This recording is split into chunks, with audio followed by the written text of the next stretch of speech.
Talking about extreme weather patterns and some of the notable changes that have occurred across the continent, a big aspect of weather forecasting is why are the models not handling this well? Why are we not picking up on the intensity of these storms, the forecastability of the heat waves, the cold events, the avalanches, the secondary impacts, things like frost quakes, as those kick off across the regions that are not prepared for them because they don't typically occur in that region.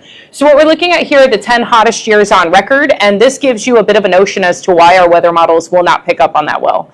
So what we're looking at within this is the 10 hottest years have been the most recent 10 years, and so this kind of creates an issue with our models playing catch up every year, unable to adapt to the changes because each year is setting a new record. So if you go on to the next slide, when we're talking about these impacts, a lot of people think about weather extremes at the surface as symptoms to the main event. And what that ends up doing is you get these 8 main weather hazards, but they're really amplified by 2 main weather events, the parent events. So you have high pressures and low pressures. Low pressure systems are all your rain, your snow, your tropical cyclones, thunderstorm activity, torrential downpours, anything that you think of as bad weather, lightning strikes, hail, all of that's affiliated within the low pressure bucket. The other side of the house are your high pressures. That's your stagnant air advisories, your heat domes, your clear sky days, but subsequently wildfire activity, drought, evapotranspiration at too high of a rate, things that feed your algae blooms, things that feed secondary issues like high blood pressure. So when we're looking at these impacts, what we're really talking about is a change in the upper levels of the atmosphere that we feel down here at the surface. So if you go on to the next slide, a big part of understanding this is that all weather for the continental US comes from our west and exits to our east, goes off and over to Europe, then from Europe over to Russia, Russia over to here in the most simplistic of manners, but it's called in what I refer to as a carousel of weather, always going in one direction, some north-south variation in the sense of pain. So your lows being those horses on the merry-go-round going up, down at greater intensities. And the bigger issue is the deeper the low, the more intense the ride's going to become. So it changes the way you experience your highs, and the longer you're under a high, more of that evaporation kicks off. You end up with more moisture available in the atmosphere by the time that the low gets to you, to be able to produce these catastrophic flood events, these torrential downpours, subsequently even our record-breaking snowfall events that we've seen not just here, but over in Russia, over in Japan, across the UK. We've had numerous countries report record-breaking precipitation recently. So understanding that this change is happening at a far greater scale than just the weather hazards as we experience them. If you go on to the next slide, looking at what this is at the surface, I had this notion a couple of years ago that there was no way that the storms could truly be getting out of control if we really operated in a sealed biome, which is to say that all of our weather occurs in the troposphere. So there's a tropopause, the top of the troposphere, there and by there's a cap to our weather. We should be able to model true intensities if there is a true cap. However, noting that our low pressures seem to be getting more intense and our high pressures seem to be taking on different variances meant that there had to be a change occurring at the top of the atmosphere. It was no longer the same biome as it was 30, 40, 70 years ago. So taking this across the automated sensors for the US, we put in a lot of these sensors for weather data in World War II. And what that does is a 2-minute slice of the atmosphere everywhere where we have a sensor for temperature, for pressure, which we use for aviation, as well as precipitation, wind speed, cloud cover, all of these fantastic nuggets of weather data. What you're able to do is you can create a baseline curve across the continental US, a state, a region, however you would like to delineate the information.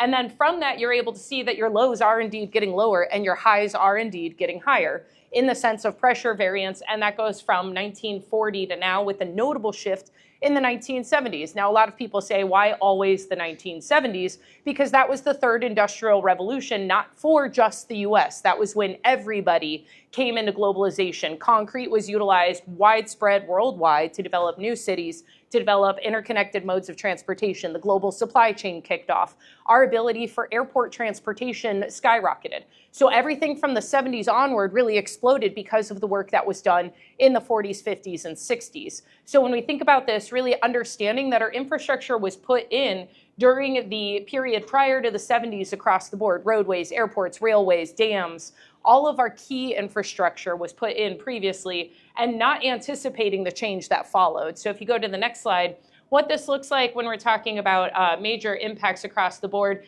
is that our winds are changing to match this. If the troposphere is truly getting taller, that means that there can be colder air higher up. That means there's more ice available in the upper levels of the atmosphere because it's expanding in height. This creates a secondary issue of temperature variance. The only way to get a temperature difference during seasonality is with wind. You will not just sink into cold air.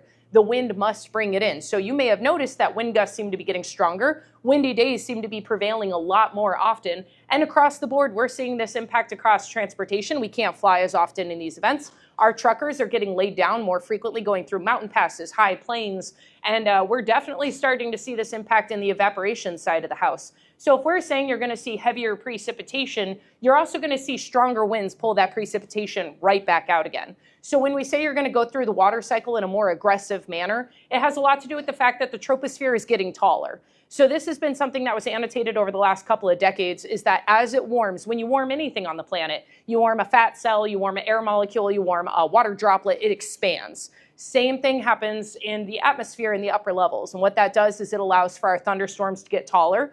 That's incredibly problematic, has an immediate tie to lightning strikes. From that, you'll also see that tornadoes will be stronger, hurricanes will be stronger. And we've already seen those trends kick off over the last couple of decades. If you go on to the next slide, you'll also see what ends up happening with the baseline temperature increase. When we talk about things like being in a sauna is a really good example. You can turn up the degree in a sauna from the baseline of it being just uncomfortably warm and humid. You turn it up 1 degree, it gets more warm, more humid. You can turn it all the way to max and you cannot make a thunderstorm inside the sauna.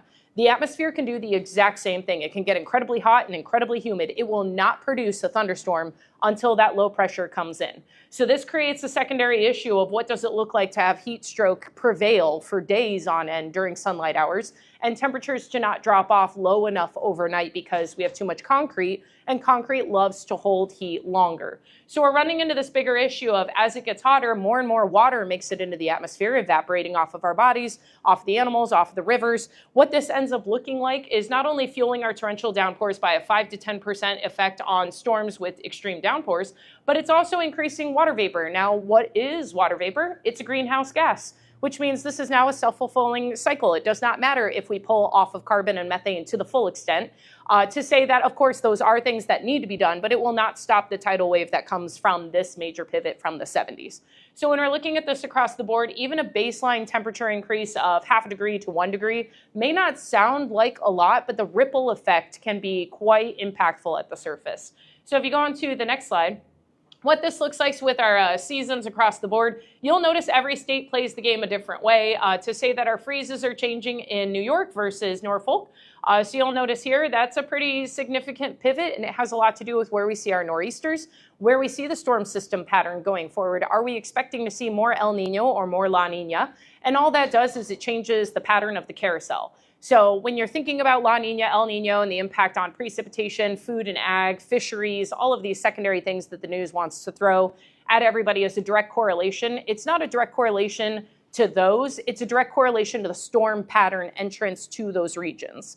And that's where you get all of your precip, all of your winds. But a big part of understanding this is that it's getting warmer throughout every season. It may not feel like it right now, because the other side of this pendulum swing is, in order for it to be abnormally warm, somewhere else must be abnormally cold. That's the secondary part. So right now, our central plains, about a week ago, were into the 70s, pretty widespread. Some areas saw 75 degrees, and we were over here in single digits across the board. And up in some regions, we've hit record new lows.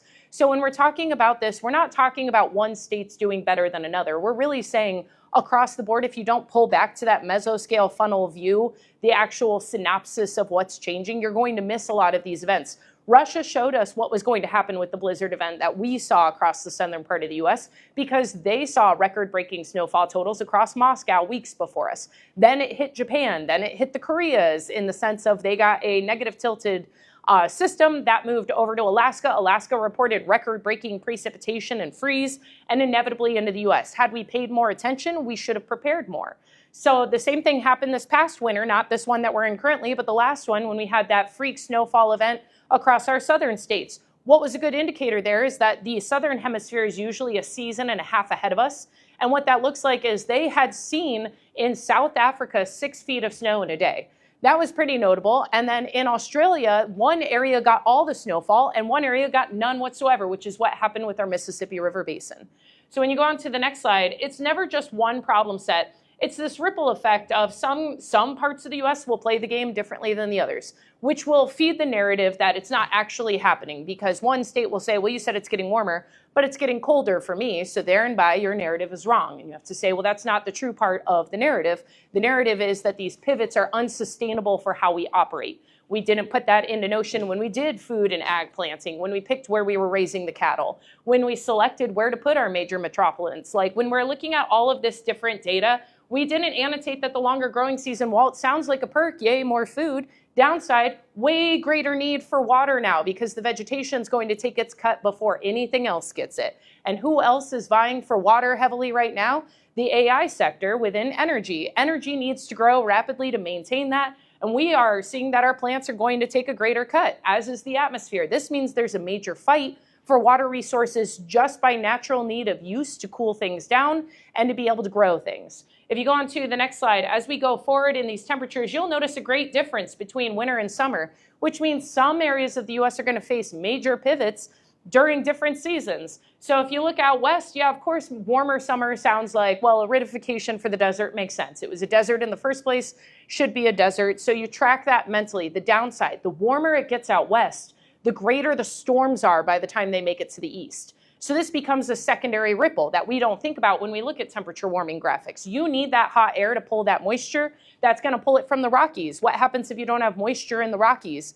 They raise up because they're no longer held down by the water. So that becomes an elevation issue, which means seismic activity is a huge concern. The western half of the United States needs that water to stabilize the fault lines. We've already seen this in sinkholes and earthquakes in Jersey. So we know that destabilization during drought is a major concern, and we've noted this with each of our major earthquakes globally outside of the oceanic basins. So when we're tracking these, it's never just, oh, it's getting warmer in the summer, warmer in the winter for these states in the Great Lakes up through the Northeast, massive problem. They rely heavily on surface water. This also means that our toxic algae blooms, the harmful ones, will not die off at the same rate. If anything, now what they'll do is they'll be able to hibernate, and then they'll grow twice as large. They'll clog up water intake. And for those of you who don't know, harmful algae blooms, when they die off, they aerosolize. And that can become something that you inhale as you go through the region, or if you're boating, if you're anywhere near that water. And it can come down to a paralytic with long-term damage to your body.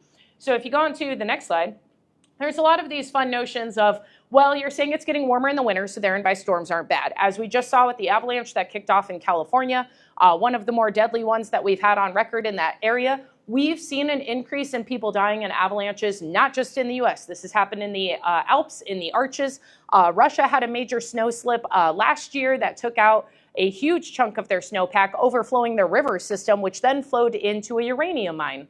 And that's a major issue as a secondary because we don't know necessarily what the long-term impacts of that may be for the community that then flooded into. So you have primary concerns and you have secondary concerns. So following things down from saying your winds are going to get stronger, your lows are going to get deeper, which means your nor'easters are going to get stronger. Your continental systems capable of producing tornadoes will now be earlier in the year. You'll also notice going all the way down to personal risk, people won't understand why it feels colder or hotter, even though the temperature is not a new record. It feels abnormal because your higher water vapor content causes your body to store that wrong. You're not sweating the right way anymore. You're not acclimating the right way anymore. You can't acclimate through some of these temperature changes.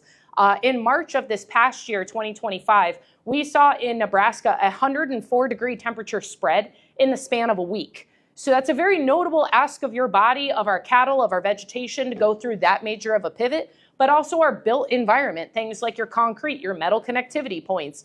All of those do not like the expansion and contraction. So you end up with a lot more damage that then carries into this year when you have ice on the road for as long as it's been, seeping into those cracks we didn't look for.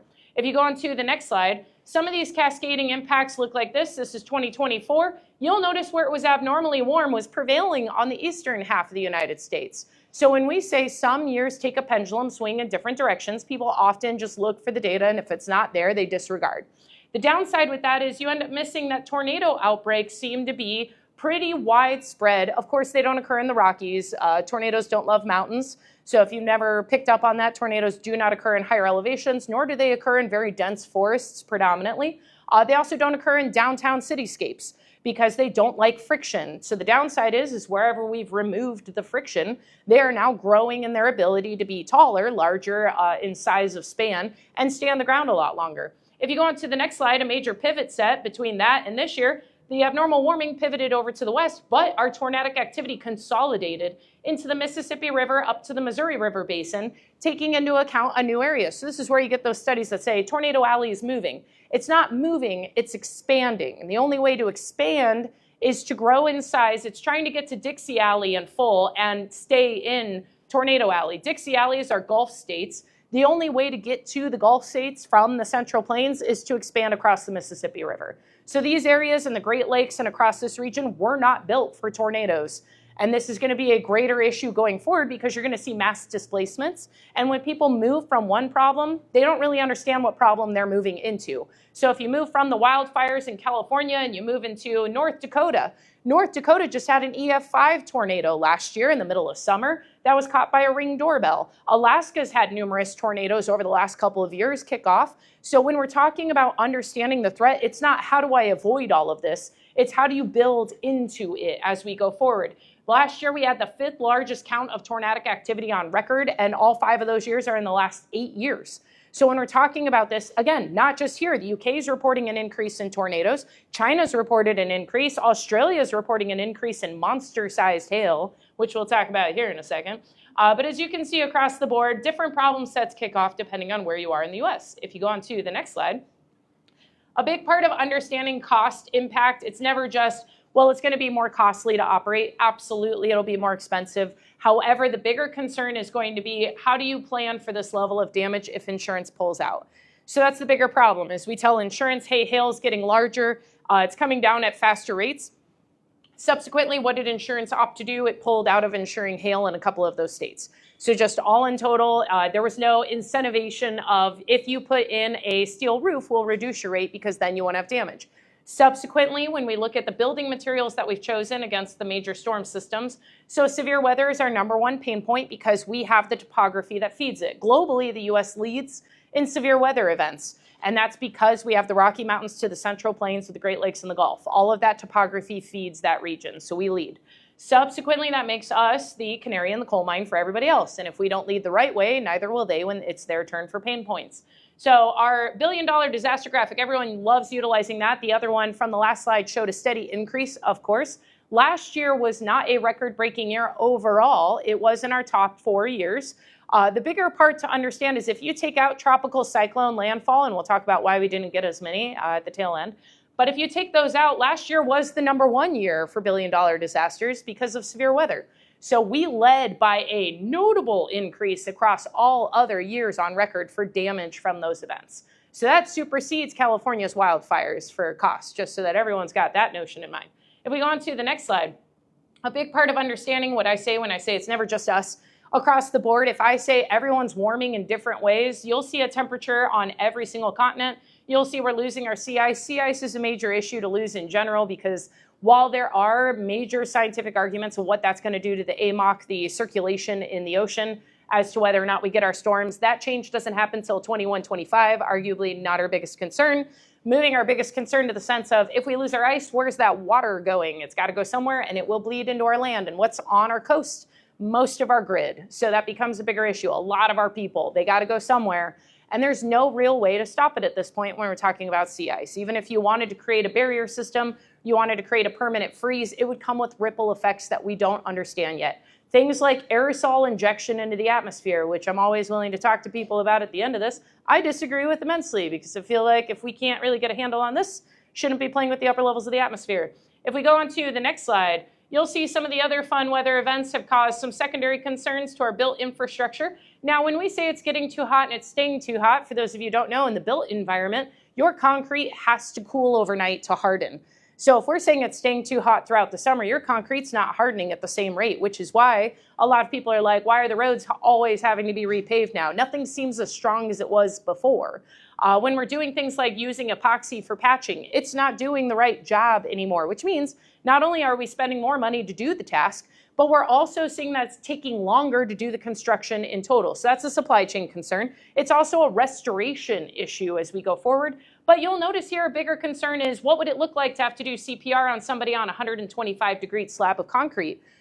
That's a 2nd to 3rd degree burn for both you and them. What does it look like to operate outside when the bridge is so hot that it expands and you can no longer cross it because the bridge is unstable? We've had that happen in 6 states. We've also had it happen in 3 other countries. So this is growing to be a bigger issue because we don't necessarily know what that means for the metal grates in the cityscape where unhoused populations sometimes interact with. We don't know what that means for the crosswalk buttons. Those are made out of metal and in direct sunlight as well. The metal benches that are outside, even the coated benches that are outside are over 106 degrees in a heat wave. If you go on to the next slide, we are expecting for these heat waves to get notably worse across the board. So that's going to grow in intensities. There we go. And you'll see here that the heat waves have covered 46% more space than 40 years ago. So this creates a bigger issue because when we used to talk about weather events, it was one county or one state's problem. But now it's multiple states. It's a region's issue. And now it's growing even from that to say, what are we going to do if all of these states who had compacts to share resources together are all strained by the same event simultaneously? So when we're looking at the event, looking at what does it mean to have these burn potentials with every part of the built environment, and how do we mitigate what materials we're choosing going forward? How do we advocate based off of people who are coming in to the emergency rooms at greater rates, both for the need for cooling as well as due to burns? This is going to be a growing issue as we go forward because for those of you who don't know, in Minnesota this past year, they got to 118 degrees. Minnesota's pretty far north for that temperature margin. I don't love that for this area. I'm from Arizona originally. Arizona also set a new record for most days over 115. So that's a bigger problem set for them. But over in this region, we superseded 103 degrees this past summer. So what does it look like? For those of you who don't know, propane explodes in temperatures over 122. So some states are going to start to see that as a major problem set. And it's all this understanding of things like benzene doesn't like temperatures over 105. So if we're starting to breach 105, these are conversations across the board. Knowing what's stored where is a big part of the conversation. Knowing what's on what railway in transit. Look at what happened with the last train derailment. I believe that we used the phrase, it was Chernobyled. That's a terrible phrase. I hate that that made it into the media. But when we're looking at this as a cascading impact, if that train, because the railways were warp derailed, that becomes a big issue because that's happening more frequently.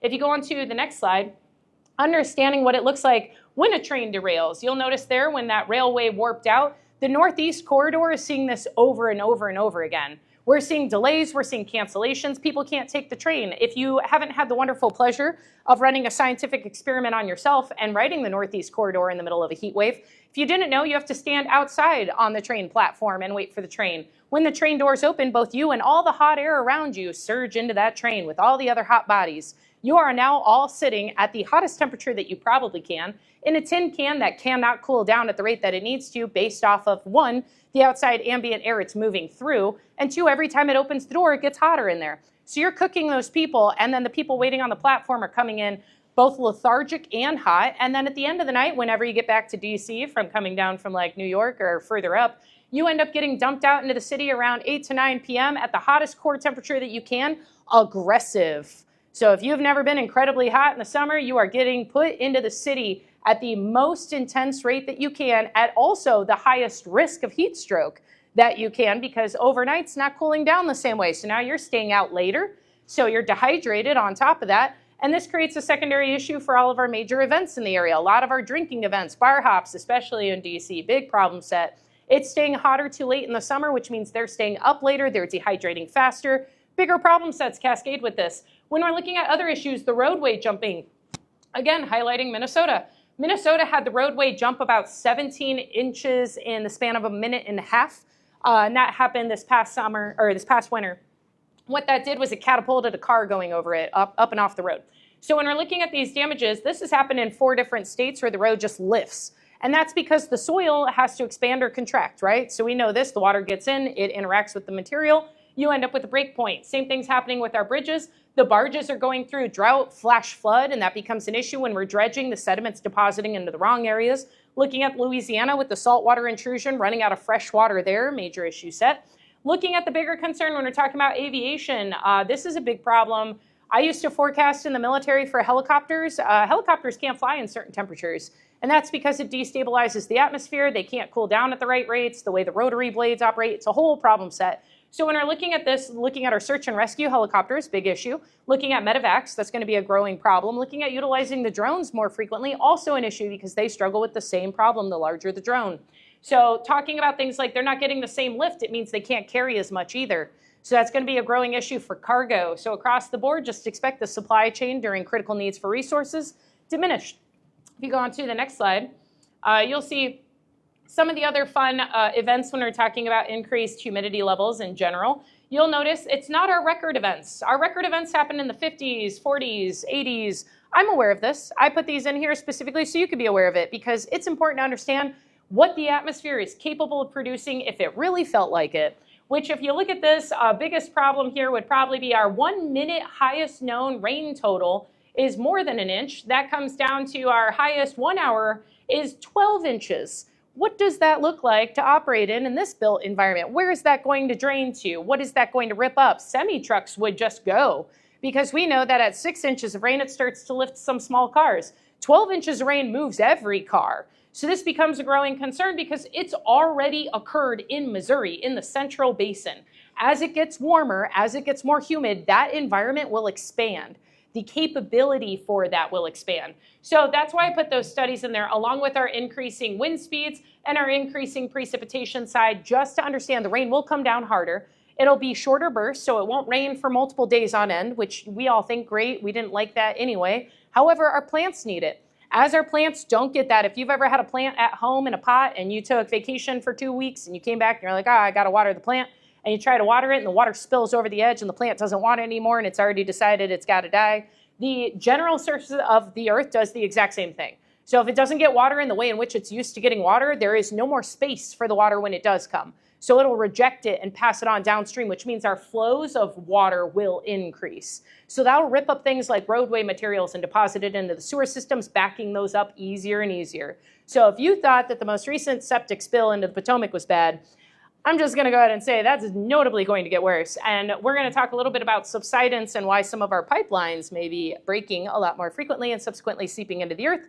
We'll talk about that here in a second too. If you go on to the next slide, you'll notice that the damage that we're expecting is, this is the best part. Whenever I tell anyone all of this is going to get warmer, hotter, drier in general, and then their response is, but we just flooded out. And I have to say, well, the wind's going to pull that all out again. No, you're actually, by the end of it, you're going to get more precipitation than what you usually get in a year. You're just not going to get it in a way that you can contain it.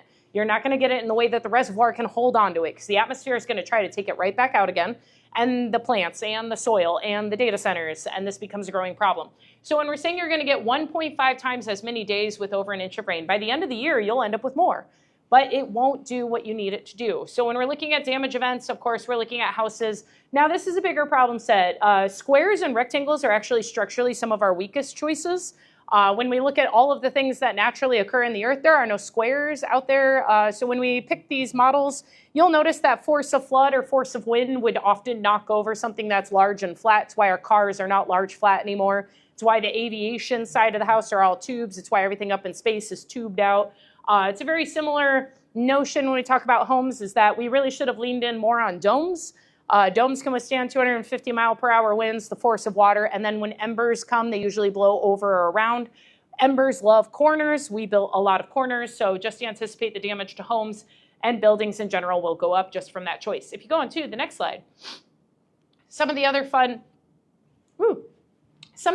notions here is just going to be this graphics from NASA. This is not a flood graphic. Everyone thinks it is because it's got blue on it. It's changes in the water cycle. So this means that the water will come down faster as snow or as rain, but it's going to evaporate right back out and it's going to come down again faster. So this cycle of increasing pain points, again, not the entire US. Some areas are red. Why are they red?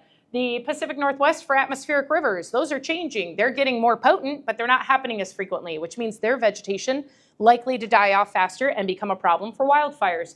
In the Southeast, we're not expecting numerous tropical cyclones going forward. We're expecting for tropical cyclones to cannibalize the energy in the region and to start showing us what it looks like to have a massive hurricane that would have been 3 smaller ones.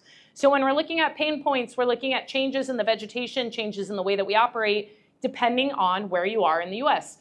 That bar graph over there is the number of times the continental US has seen an entire year's worth of rain happen in a single storm event. So as you notice, it's starting to increase. That becomes a major concern because we haven't built any of our infrastructure to capture that. If you go on to the next slide, again, all of these slides will be made available to you guys so you can tear them apart. You can use them for whatever you would like. You can brief them if you want to. I have no claim to any of this data because I just consolidate it. Drought and seismic activity. This was the notion I was talking about. So you'll see here, I get in arguments with geologists a lot, which is why this is so data heavy. This was me saying, I'm willing to have this fight. When we're talking about where water falls, it falls to our lowest elevation. Where is the lowest elevation? Often our fault lines. What did we do with the rivers we found there? We dammed them up. Now, when we put in the dams, we annotated seismic activity. We were aware that both the dams and the increase of static water pressure caused seismic activity initially. So the notion now being, if water is coming down faster and drying up faster in different parts of the basin, you're creating a push-pull on your basin's weakest point, your fault line. You're destabilizing your fault line on accident. We're not saying this was a bad idea, but what we were saying is we accidentally created a stabilized fault line system, which is why the US has some of the least amount of earthquakes globally. So there's a positive there that we accidentally did, but we're not modeling it right now, and these mega dams are going to become a bigger issue because there's water fights. The northern basin of the Colorado River does not want to share to the southern basin. They believe they've been abusing their water access. Some of the other basins, such as Mississippi and Tennessee, are fighting over who gets water for the data centers. And that becomes a bigger issue because each one wants to find a new water resource, and there's only so many. Now, the bigger problem that I highlighted is if we lose our precipitation in our higher elevations, the persisting ice, the persisting snow, the persisting water, that allows for the ground to come up, and that rise up at the same time that we're over pumping the ground to pull water out is causing the ground to go down. So we're ending up with a vertical variance that inevitably will split. So looking at that damage pain point, we can replicate this when we fill and empty a man-made lake, when we fill and empty a reservoir, or when we do fracking. So we know that we've put in rules with fracking. If earthquake over than X, you pause fracking for 2 weeks. Does that stop the destabilization of the soil? Does it fix the destabilization that occurred in the initial part? No. But a really interesting study for the rest of us to be able to say, if it can be done by man, it can be done climatologically. So if you go on to the next slide, you'll notice I've annotated here with where our subsidence threats. People look up in the Pacific or in the Northeast and they're like, okay, well, that's going up. Why is it going up? Because they're losing their persisting precip. And that's allowing for the ground to go up. But over here in our region, the Mid-Atlantic, we're over pumping and we're eroding. So the tide's coming in and ripping away our coast. At the same time, Data Center Alley's area is sinking down. So this becomes a growing issue because, one, not only are you sinking down, so your foundation's destabilized, that's an issue, but you're now the new lowest lying area. So you are where the water drains to. So a lot of us don't understand why our houses are flooding now when they've never flooded before, and it's because you've sunk down, or somewhere near you has, or somewhere near you's lifted up. It's changed the general flow of the water into your region. So as we go forward, just to look at what infrastructure's in this area, an awful lot of nuclear power plants are, that's for sure. That becomes a growing issue. So when we're talking about stabilizing and monitoring, don't worry, if you go on to the next slide, there's a whole new updated set of graphics for everybody to be able to annotate exactly where some of these pain points may be happening in the most populated neighborhoods, because they'll have no option but to move. There's a really fun thing that occurs in the mid-2030s. It's called the moon wobble. I didn't name it. NASA's got multiple pages on it. But what it does is it causes a decade of the highest high tides on record. And so we all know that the Earth operates in one droplet of water. We have no fresh water injects coming from space. The notion that we got our water from a comet that hit the Earth was also disproven. So there and by, the water on the Earth is the same water in the biome that ever has been, that ever will be, hopefully, because otherwise we'll change our weight and that'll cause us to interact within our gravity fields weirdly. I don't recommend doing that. So water droplet in the Earth. What the moon does when people say the moon controls the tides, and they think it does push, pull, it does not. What it does is it tips towards us as it goes around, compressing that water droplet, but pushing it out on the other side from wherever it's tipped in. Every 18.6 years, it tips away from us, creating a teardrop shape that we then rotate within with the highest high tides on record. So any area that has seen coastal flooding outside of a thunderstorm, such as a tropical cyclone, a nor'easter, or a coastal system, any area that has seen persisting flooding, Miami is a great example, will see a decade of continuous highest high tides, given that we've lost a lot of our ice sheet. This is going to be a growing issue. And when all of that moisture comes up from the Earth to feed these thunderstorms, they deposit it back into the oceans by the end of it because there's more ocean space. So when we're talking about this as a problem set, where do these people go? Where do we put Miami? Where do we put New York City? They'll have to evacuate. They don't die in the end of the story. This isn't a tidal wave. This is a slow seeping issue. This is going to be a growing problem because they're going to be exposed to bacteria, to mold, to fungus, because the water and the humidity levels will grow these things. So it's more than just understanding, okay, the infrastructure takes a hit. It's going to destabilize where I want to live in a couple of years. It's understanding some of these people may move into your region and overwhelm the hospitals. They may overwhelm your general ability to provide resources. They may come completely unprepared. Again, I'm from Arizona. I moved here. The first year I moved here, it was Snowmageddon was that one year, right? I had flip-flops. So I thought snow was soft and fluffy. I jumped immediately, did like a partial backflip and cracked my head on the ice because I didn't know that was a thing. So people like me exist and we're problems. We also over shovel because we're ego lifters and then we end up in the hospital for those problems. So when we're tracking these things, tracking more than just, okay, the earth's sinking in some areas, lifting in others, it's the ripple effect. If you go on to the next slide, some of the other fun things you have noticed in the news, Oklahoma is severely on fire, as is Florida. We would have thought California because of last year. Nope, that's not what would happen. The evaporative demand has been notably higher from Oklahoma to Ohio and across the entirety of the Florida Panhandle. All of their rivers are running abnormally low. And nobody's really talked about it for the last 2 months, but we were tracking their river system was taking a major hit because their lack of hurricanes from last year. They need that water. They don't need the pain, but they do need the water that those bring, and they didn't get it. So this becomes a growing issue. Now, a big part about trees is that when you lose a tree in a grove, you lose your strongest tree usually, the one on the furthest out edge. The trees behind it often weaker because they've been behind a bigger, stronger tree, thereby more likely to die off. What do we plant on the back end of a major wildfire? Seedlings. We put seedlings in these areas that a robust tree was unable to withstand the conditions of, and we anticipate that that seedling will be fine. Now, the bigger issue is once you lose that force break up, you lose those trees, then the wind comes in even faster, the water comes in faster, there's less shade, more heat. You've created an even less stable environment, and the fire, when it burns through, aerosolizes things like arsenic and mercury and deposits those into the soil for the rest of the plants, making it more toxic for them, inevitably encouraging the decay cycle. So this is going to grow to be a bigger issue because if our winds, Oklahoma, great example, continue to persist, New Mexico the year prior, Texas the year prior, Hawaii during its major fire event, California, record-breaking Santa Ana events, you'll notice the wind will be your driving mechanism. It'll dry out the plants and it'll fuel the fire. So the bigger problem isn't just fire occurs, because most of our fires are man-made. These are not lightning strikes that are triggering them predominantly. These are a backfire of a car, a lit cigarette, a spark from a power plant, any of these general conditions, unattended campfire. Those happen far more than lightning strikes do. Our lightning strikes, however, are also increasing. Greater concern.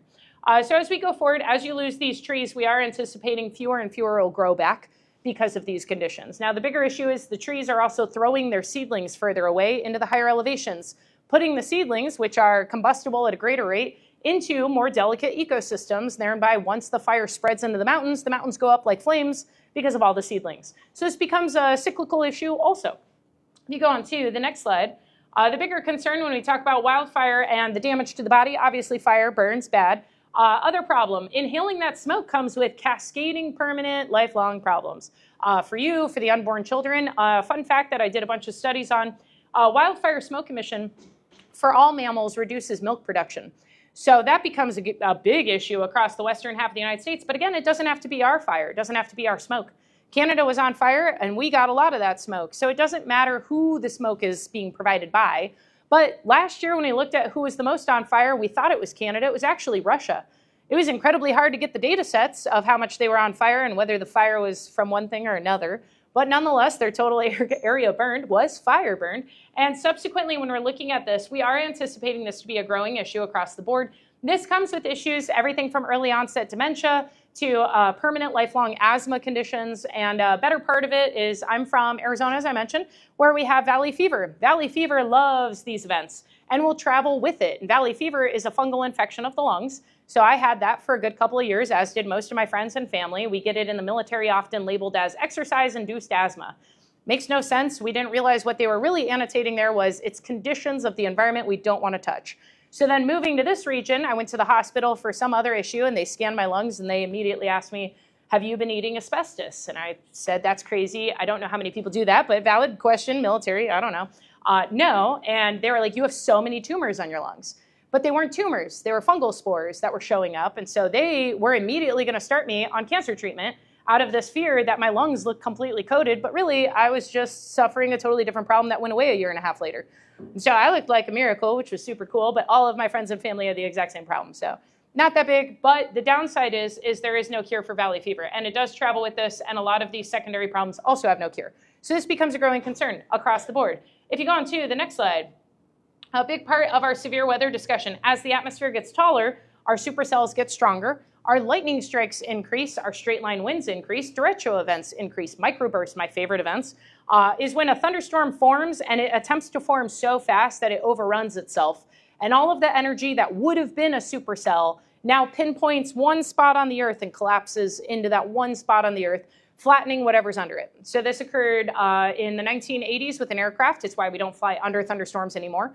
The taller the thunderstorm and the wider the area impacted also means we can't fly around. We can't fly over because they're punching through the stratosphere far more frequently.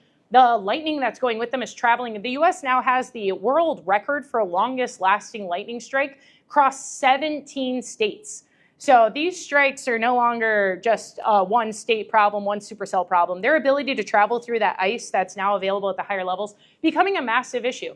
Now, another fun thing that a lot of us didn't really realize is multiple states last year reported hail that reached melon-sized, and I know that's weird because you're like, which melon? That's a bigger problem set. We can't use DVD-sized anymore because DVDs aren't a thing. So when we talk to the younger generations and we're like, DVD, they have no idea what I'm talking about. So we switched to melons and we're working through the melon matrix. Now, a bigger part of the conversation is to be able to say that we're seeing more tornadoes, we're seeing different hail. Different hail is a big part of the conversation. If you move on to the next slide. Now, the conversation I want to have, yes, lightning's increasing. The big part about hail, when you think about hail from 20, 30 years ago and you think about hail now, you can find the same sized piece of hail. I'm not saying that every state's going to see record break every year. But the bigger part about having a taller atmosphere is your hail no longer has air entrainment in it, which means it's not breaking up when it hits the ground. It's staying together longer, which also means it's coming down faster and heavier. It is a heavier piece of hail. What would have been baseball size then and baseball size now weighs a different amount. It's doing more damage. So this becomes a growing concern because, yes, lightning is a big issue. If you haven't seen recently over the last year and a half, so many videos of people outside playing sports. Lightning hits the wet field and everybody goes down like a fainting goat. That's going on way more frequently. People hide under trees. Where does lightning go when it strikes a tree? It goes up through the roots. And if you're standing under the tree, you now become the end of that circuit. So it will kill you. We've seen people in Florida getting struck way more frequently. And if anybody should know better, you would think it'd be Florida. If you go on to the next slide, I embed my humor in my things. That is Texas's new record-breaking hailstone as of last summer, 7.25 inches. That would hurt if it hit you at 120 miles per hour, which is what it came down at. So these are coming through windshields. In some cases, for cheaper made homes, the prefabs, the manufactured homes, it's coming through the roof. So that's no longer a viable structure to be in during a hailstorm. As we go forward, is that our record? No. Colorado saw 2 feet of hail multiple times. What does that look like? Because you have to bring out bulldozers for that. You can't shovel that. That's all ice. So as we all know now, in our pinpoints with ice, becomes a bigger problem. The other side of the house, 2010, is our record hailstone. Which was bowling ball-sized hail, came down at 150 miles per hour, killed numerous people.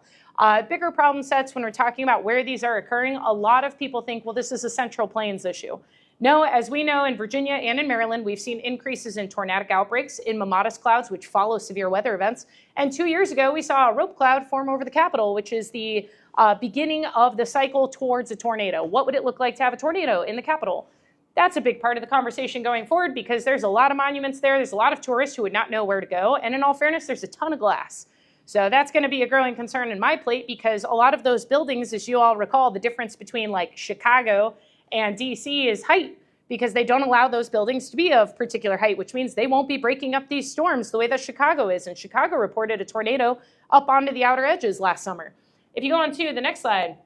A big part of these conversations, one is understanding pollution plays a role. Doesn't matter what type of pollution. It can be food and ag, can be data centers, backup generators, can be construction material. It doesn't matter. It produces nuclei. Nuclei produces ice, feeds the problem set.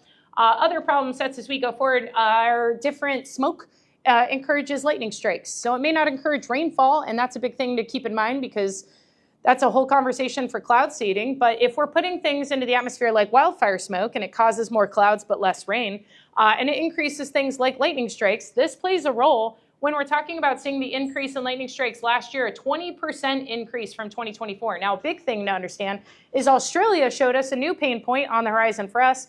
In March of last year, Australia had one city in one day report 1.8 million lightning strikes during a time in which they got 3 feet of rain. I don't know what that looks like to operate in it as an emergency manager. You can't go outside, you can't fly, you can't do search and rescue. Nothing gets deployed until the lightning stops. And at that point, everything that you touch has been struck, or at least could be struck, and so the damage is probably through the roof at that stage. So we're seeing increases. Canada reported record-breaking lightning by summer. California reported record-breaking lightning by fall. So when we're looking at this as a problem set, that we're tracking where our canaries in the coal mine are and what does it mean to operate if they're already showing us this is happening. So just across the board, our annual events, you'll notice each part of the U.S. produced a new pain point. Drought is the list that's over there for the Northeast. So again, when we're looking at this as a problem set, every area plays the game differently. So if you go on to the next slide, don't worry, there's just fun stats on everything. Lightning strikes, as I mentioned, increasing. My favorite news study is that lightning strikes, when the atmosphere is tall enough and the storm is strong enough, punch through the tropopause into the stratosphere. As I mentioned, there's more lightning, but there's more lightning in all categories. So lightning goes down, it goes sideways, and it goes up.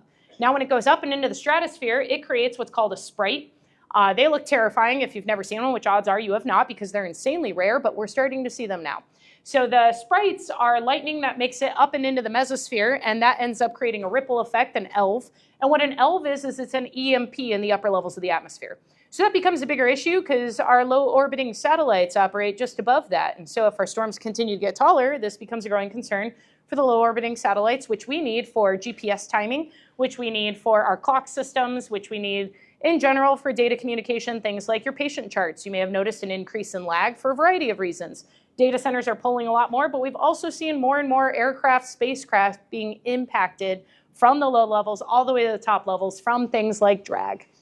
If you go on to the next slide, these are the algae blooms. This one's my favorite one. You've seen it in the news recently over the last 2 years because it's really coming to the table. It's growing.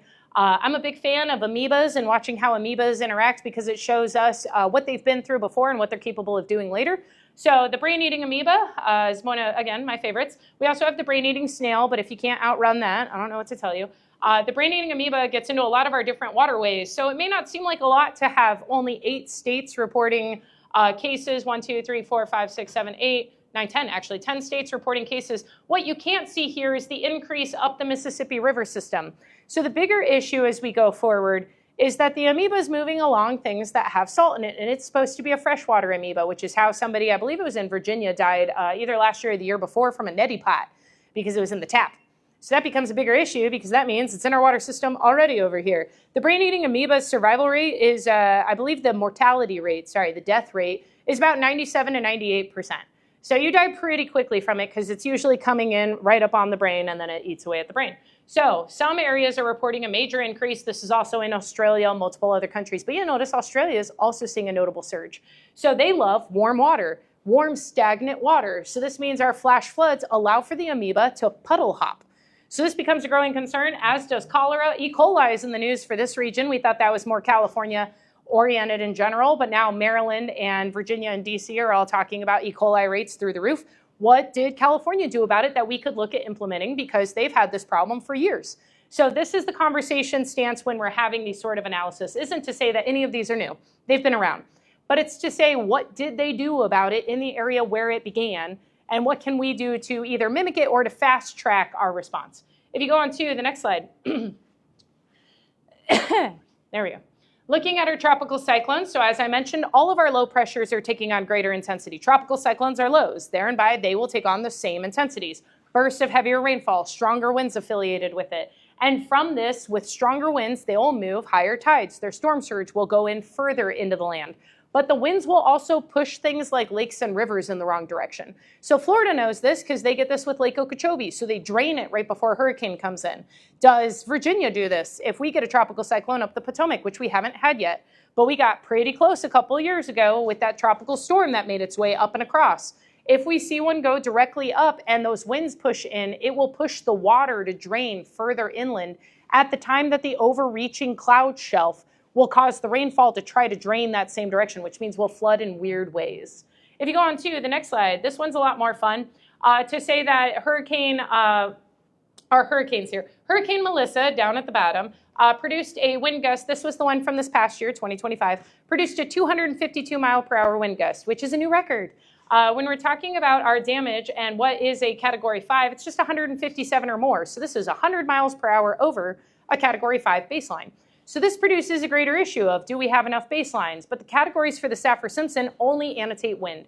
They do not annotate rain, storm surge, any of the damage expected from the actual storm, tornadoes and the wraparound bands. All of our hurricanes that have made landfall over the last couple of years have started to show an increase in severe weather in the wraparound rainfall bands. Both Helene and Milton produced EF3 tornadoes on top of being incredibly damaging with precipitation. So when we're looking at this across the board, there was a conversation, well, should we have a Category 6? We've had 5 tropical cyclones since 2013 that would be Category 6s if we had a Category 6. Now, when we're looking at this, Melissa shows us what would be, as does Patricia. So between 2015 to 2025, Patricia showed us what would look like a Category 7, and Melissa showed us what would look like a Category 8.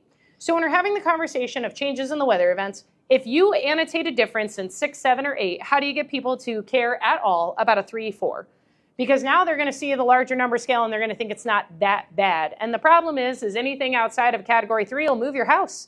And our categories do not annotate. A great example between Hurricane Maria in Puerto Rico destroyed the grid, the winds took everything down. So what they did was they rebuilt everything to withstand those winds. Then we had Fiona come in. Fiona was a tropical storm when it crossed Puerto Rico initially, produced 34 inches of rain, took everything else back out because they had built for wind, not for rain. So this becomes a growing issue because it's never just one thing. I could annotate that it's a Cat 4, maybe you evacuate. But let's say it's a tropical storm and it drops 4 feet of rain.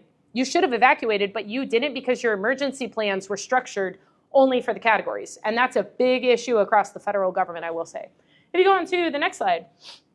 Now, this one is, I would say it's kind of common sense. What takes out the grid the most? It's weather. It's not people crashing their cars into the poles. Well, that does happen. It does not happen at enough of a rate. When we're looking at the severe weather side of the house, that leads because severe weather is all year round, and the U.S. leads in severe weather. So if we're seeing this at the growing rate at which we are, it's important to annotate that the energy sector has a ton of money. They're incredibly innovative. They're constantly looking for ways to prevent their grid from going down.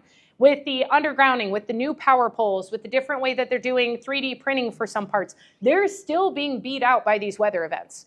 So with the amount of investment that they're doing, they're still not able to keep up with the damage and the impacts that these events are able to produce. So that's really the big takeaway here is what would it look like to lose your power and then be followed by a flood event, to be followed by an earthquake, to be followed by a heat wave, and to be unable to sustain within that now solely because lightning strike took out your arrestor. Another big part, this was really fun about last summer.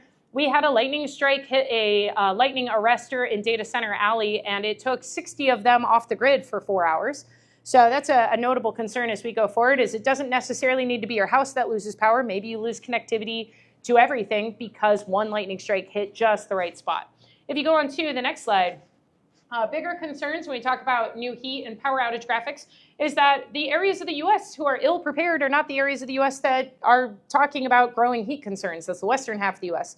So what does it look like for our southeast, where we have a major concern of isolated communities? The Mississippi ice storm, I mean, it was the ice storm in general, but Mississippi took the heaviest hit from it. Took them almost a month to come back from that for some of those communities. What does that look like for them to be going through freezes? What does it look like for the delicate systems they have in place now going into the summer with anticipated heat waves? So this is everything from being able to refrigerate, cool your body down, to be able to refrigerate your food, to be able to refrigerate your medication, to be able to run the oxygen in the house, all of these different things for anyone from elderly through medical concerns onward and down, which means a growing concern for people coming to hospitals and urgent cares. If you go on to the next slide. Now, this one's a really fun slide because if you're like, I'm sure you can't make it worse, I can't.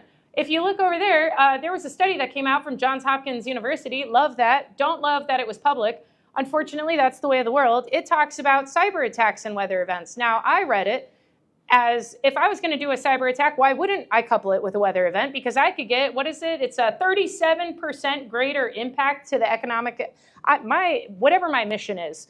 If it's just to disrupt, if it's to cause damage, if it's to make my name known. 37% if I just time it a little bit better. So now my bigger concern is if I read it that way, that they've read it that way. And so now we're starting to see bigger issues. This happened in Baltimore last winter with the blizzard. People saw the blizzard make its way into the news, knew that schools were shut down, and what they did was, under the guise of the heavy snowfall, broke into the school and took all the copper pipes. So then school couldn't come back on at the end of the blizzard. They're also now doing this with the substations because they know copper is there. Bigger concerns as we go forward, things like tariffs. When we're talking about metal allocation, this happened in India when they did their round of tariffs about 2 years ago. People went out and took out a 200-foot tall cell tower and talked about it in the discussion forum boards. So this was 2 years ago, so I immediately clocked that as that would be a great issue if that happened here in the US. And then Oklahoma last year, someone took out a 500-foot tall cell tower during these weather events because you can move under the guise of the weather event, and then they think maybe it was natural disaster that took it out. They delay getting to it. And you get away with scrapping 500 feet. That's crazy to me, but nonetheless, bigger problem sets. And then what would it look like if you see a cyber attack on financial institutions? So this has greater issue with insurance, with people being able to make payments, with people being able to show up at all because they can't get gas in the car, they can't access the ATM, they can't access online banking. All of these different secondary problems. Then we also have, of course, what happens when somebody gets online and they make a fake resource page, and now there's phishing attacks. So now nothing seems safe. We all want to use QR codes. Oh, scan here to check in, scan here for this, scan here for that. There's now a ton of fake QR codes out there. If you move on to the next slide, you'll notice EVs have a greater growing problem, which is in extreme heat or extreme cold, they charge far less efficiently. They're also going less far, so they take longer at the charging dock. That's an issue because they figured out how to hack into those. Big problem set. If you haven't been locked into your car during an update, which I have, I had a truck last year, it was a gas-powered truck, and it still had to undergo an update and locked me in the truck for 35 minutes in the middle of summer. So I will say I was one of those people, you know, there's that girl on TikTok who did it with her Tesla and she broke her window to get out. I was willing to suffer for a notable period of time. So when we're looking at this as a problem set, to be aware that the electric vehicles and the gas-powered vehicles share some of these problem sets. Both have batteries. So this becomes a growing issue as we go across the board. Tire blowouts are increasing. If you've never been in a car going 60, 70 miles per hour and had your front tire blow out because the road's too hot, that's very hard to steer, especially with a heavier car. EVs weigh twice as much as a standard car in many regards.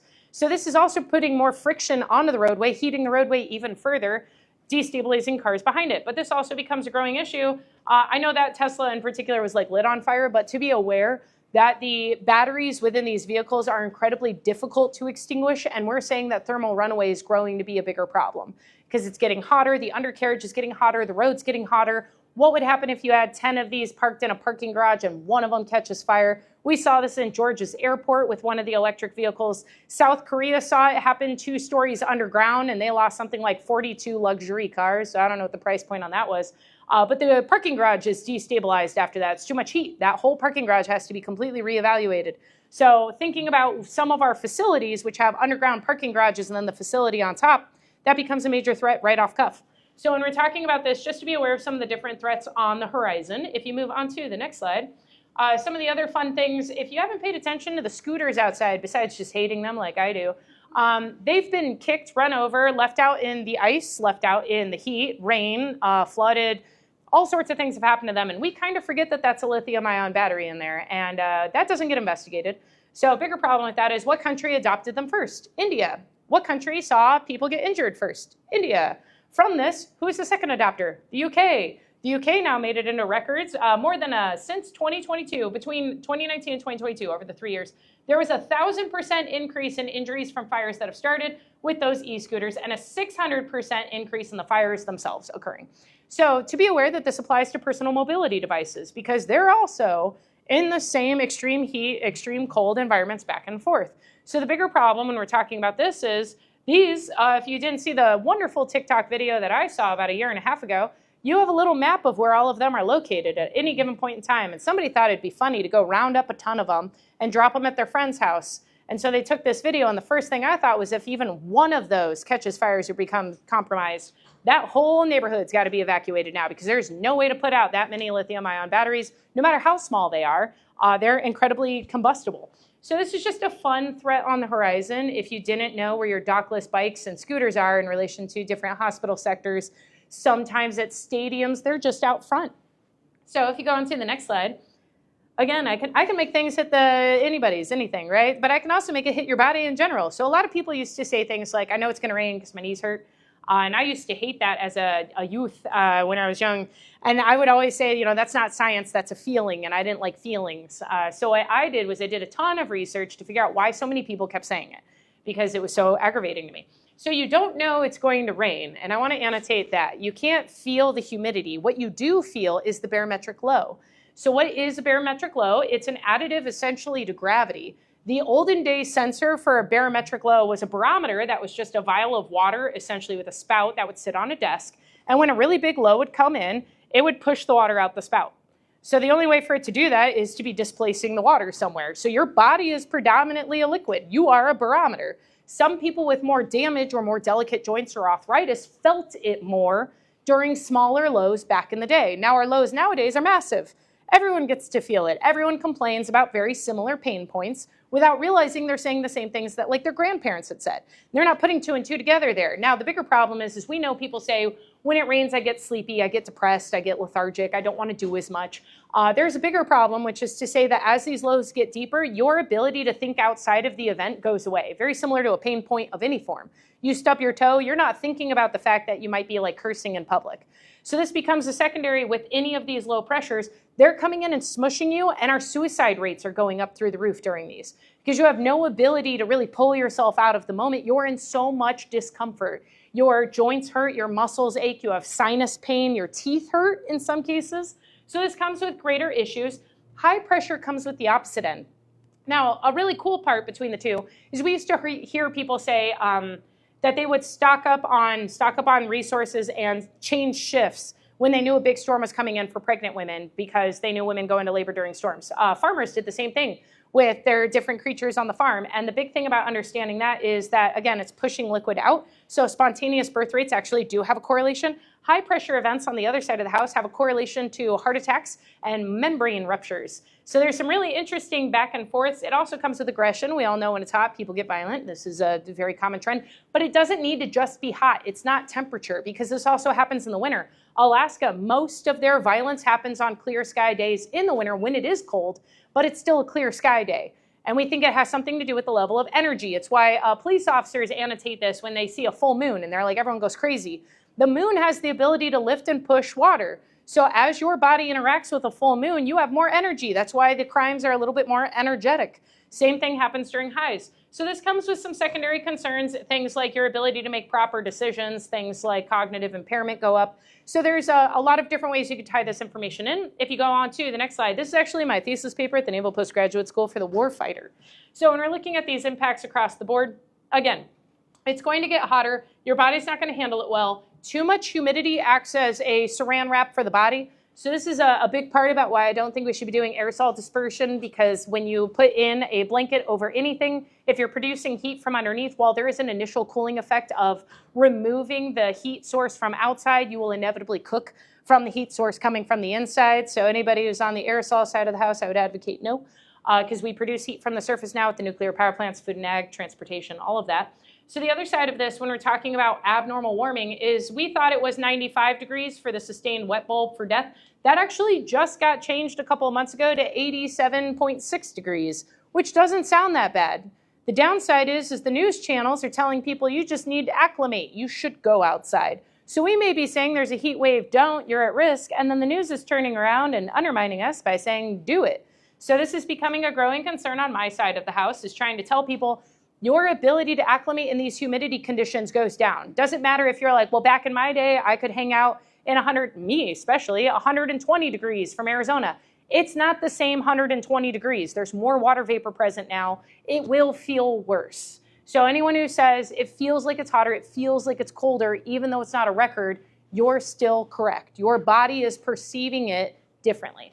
If you go on to the next slide, a big part about understanding this means that going out and operating in these conditions will get harder. So if anybody's in an ambulance, great example, ambulances weigh a ton. They're also going to be operating in higher heat environments. Every time you open those doors, hot air is going to surge in for both you and anybody that you may have inside the ambulance. As you go to respond to calls, you're dropping out onto searing hot concrete, asphalt in some conditions. Again, having to do CPR on somebody when the road or the street or the sidewalk are over 110 degrees is both harm to you and to them. As we go forward, all of the different metal connectivity points of any uniform, from cops to firefighters to EMTs, is now at risk. Things like the oxygen tanks in the ambulances, if the air is getting too hot too fast, can become a combustion concern. So as we go forward, being able to have awareness of what this will also do to your body, because more call-outs are going to happen, which means that we do have a desperate need for staffing increases. We're going to need to rotate staff out. Expecting people to do more with less was a notion of the past, given that we're now expecting them to do more with less in an environment that is out to kill them. So when we're talking about this threat, of course, there are some states that are going to play this game far worse. States like Arkansas and Missouri will have whole periods of time over the next 20 years where going out during daytime hours will be a great risk to first responders, and you will be required to go out in those events because that will be when people are most at risk. So we're going to have a twofold effect kickoff, which is going to be very unfortunate, but it's everything across the board on the impacts to the body. If you go on to the next slide, a big part of understanding some of these other ways to make this make sense for people is, depending on what you're ingesting, you may be even more susceptible to heat waves, to cold events. Changes in the wind even can have greater impacts on the body depending on what you're taking. If you're taking something that inhibits sweating, increases sweating, something that changes blood pressure, something that thins the blood, all of these things come with immediate benefit to whatever main medical condition you got analyzed with, but does not come with a warning associated with that medication. During a heat wave, you'll die first. And that's a big concern, because we're starting to run into, how do we communicate these? Do we do it at the doctor's office? Do we do it at the pharmacist? Do we do it in public messaging? All three. Arguably, if you know somebody is showing up to work and they're on one of these medications, do you have any right to monitor them more aggressively? So this is a bigger problem, because we know a lot of our cops die from heart attacks, and they're often on some level of cardiac medication, which is on this list. So this becomes a big issue for them as well. But again, they're also going to be the first ones to fight you on wearing any of those biometric devices like the rings, the watches, any of that. So it makes it very difficult to communicate that they're at greater risk during certain times of the day. Other sides of the house, if you ever wanted to find a way to make a person who maybe doesn't believe in climate shifting have this conversation, maybe they perceive that it seems like males are less masculine. So there's a very interesting study to say that in extreme heat events, testosterone goes down in prepubescence, and then that carries onward as like a ripple effect. So there's ways to bring other people into the conversation, depending on how you got to do it, in my opinion, to get them to understand that this risk does have a ripple across everything that they know is operational. And then across the board, you have some of the other impacts across some of the different states. So it's not just low pressures, it's also our high heat events that increase our risk for people with suicidal ideation. If you go on to the next slide, again, a lot of these are very text heavy. Now this one I want to give a caveat call out.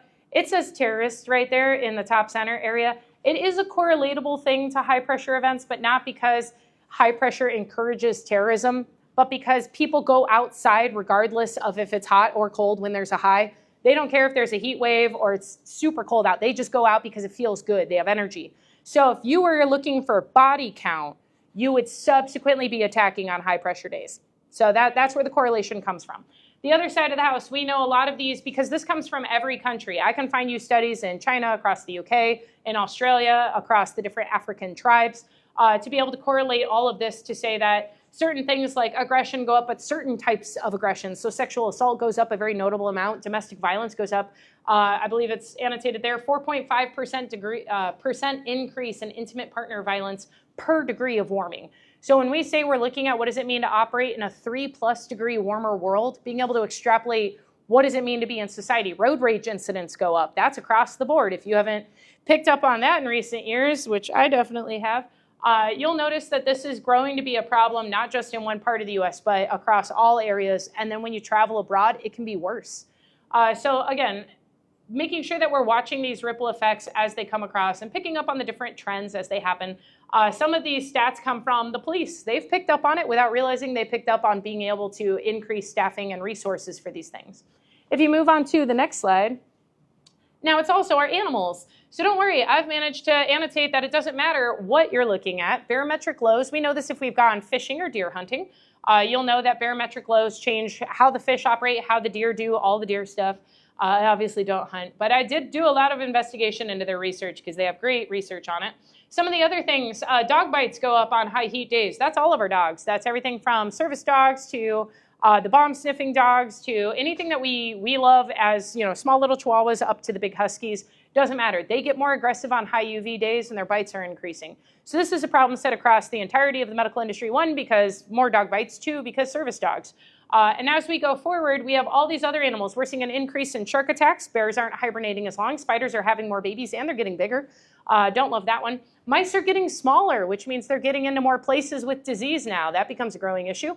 Birds are also getting smaller, again, more easily able to carry disease into places. Some of the other fun ones during flash flood events, we've annotated this at quite a few of our different festivals here in the US, but Egypt annotated it first. They had a major flash flood event, and all of their scorpions went into people's homes along with some of the tarantulas, and so their bites and stings increased and overwhelmed the local hospital. We saw this with, I think it was 6 different major events, everything from Coachella through Burning Man, through the EDM festival in Florida that I keep forgetting, through Blue Ridge Rock Festival here in Virginia had this happen.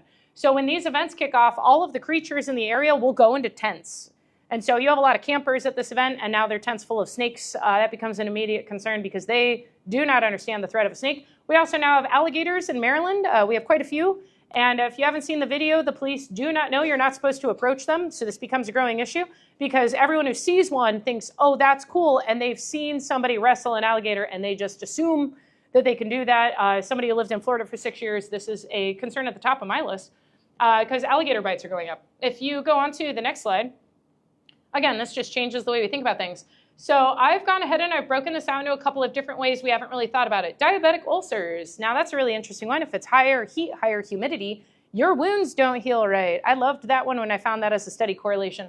Some of the other things, your AED equipment inside vehicles will fail more frequently because your batteries will go bad. Your wire connectivities will go bad because they're stored in a car that's not air conditioned, especially in cop cars because they're black and they're parked in direct sunlight. And oftentimes they do take the keys out of the ignition because they kind of have to these days. So the other side of the house when we're looking at the emergency vehicles, one, just the failure rate of some of the key components. Two, fire extinguishers also starting to explode, left in very hot cars for long time. So this is also a growing issue for the cops. As well as, I don't think our fire department's in the same level of having the same fire extinguisher in the same spot of the car for that long.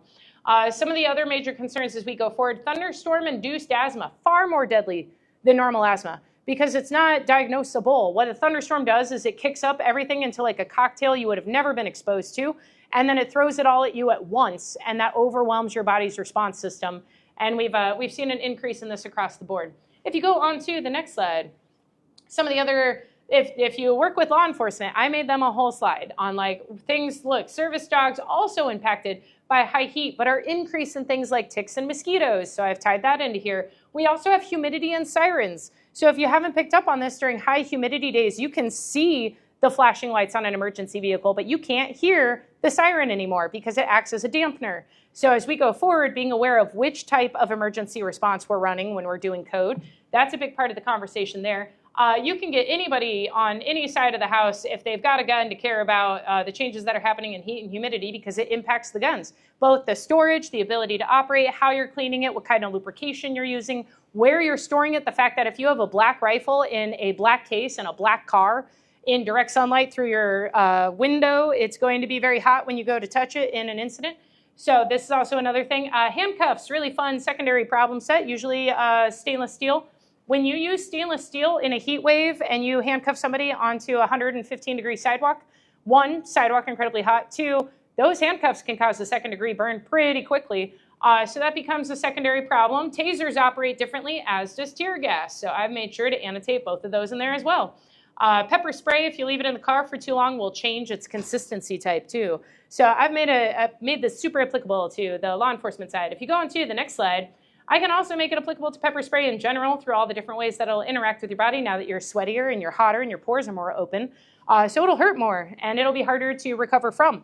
It'll come with more lasting damage. This also means we're going to have to increase security rotations across the board. People who stand outside to do gate guard duty are in these heat waves and they're more likely to take on lethargic activity, which means they're just going to wave people in. If you've seen people at sporting events who have to do security, they just start to do that really lazy pat down when it's really hot. They do not want to do it. And metal detecting wands in direct sunlight are less accurate. If you go on to the next slide, we're almost done. Warm summer nights, it's staying hotter longer throughout the night, which if you didn't know, the warmer it is and the less sleep that you get, your paranoia rates go through the roof, as does your perception of aggression.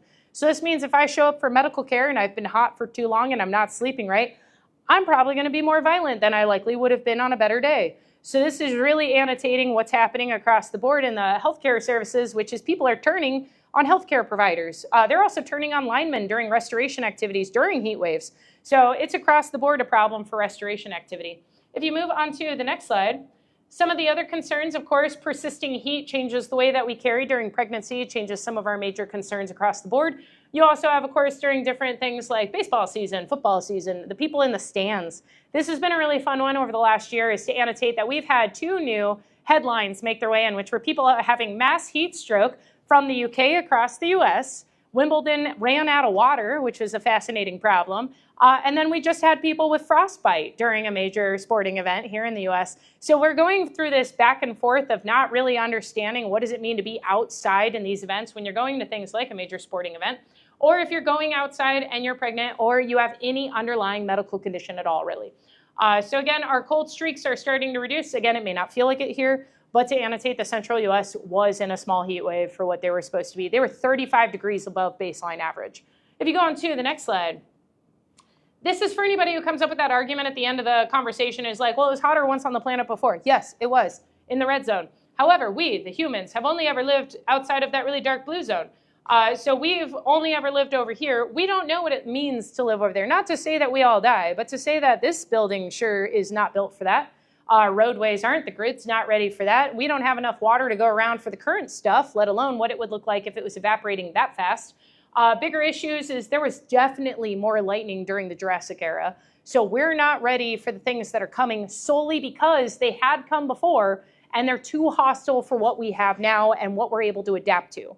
So that's the big part of the conversation. It's not to say this is all novel and new. It's to say that it's too much too fast for us. So if you go on to the next slide, if you're like, Sunny, I want to have an argument about this at some point, you can email me. I also put a lot of my different presentations on my Linktree. I pay for that because I feel like it's good to have a repository. I don't know if those links still work for the NOAA stuff, but you could try some of them.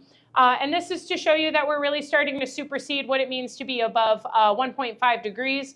This came out last year where 21 of the 22 months were above the 1.5 degree pre-industrial level. So whenever somebody says, what if we stop doing X, could we undo this? The answer is no, it's already past that. It's really about how do we plan for what's coming and reduce at the same time so a couple of generations from now don't have it as bad.